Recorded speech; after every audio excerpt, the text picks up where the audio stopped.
SK. Palace हल्ला प्रकरणातील आरोपींची बार्शी शहरातून धिंड. नमस्कार, हिंदवी समाचारमध्ये आपले स्वागत.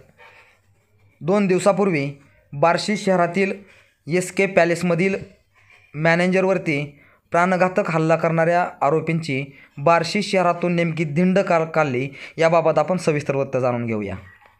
हिंदवी समाचारच्या सूत्राकडून मिळालेल्या माहितीनुसार पांडे चौकामधून बार्शी पोलीस स्टेशनची व्हॅन सदरील आरोपींना कोर्टाकडे घेऊन जात असताना सदरील व्हॅनचा तांत्रिक बिघाड झाल्यामुळे ती व्हॅन पांडे चौकातच उभा करण्यात आली आणि त्यावेळी त्या ठिकाणी सहाय्यक पोलीस निरीक्षक दिलीप ढेरे यांच्या मार्गदर्शनाखाली एस.के. पॅलेस हल्ला प्रकरणातील आरोपींना दोरखंड बांधून त्या ठिकाणी बार्शी शहरातून मध्यवर्ती पांडे चौकातून न्यायालयापर्यंत पायी चालवत नेण्यात आले असल्याचे बार्शीकरांनी पाहायला मिळाले आहे.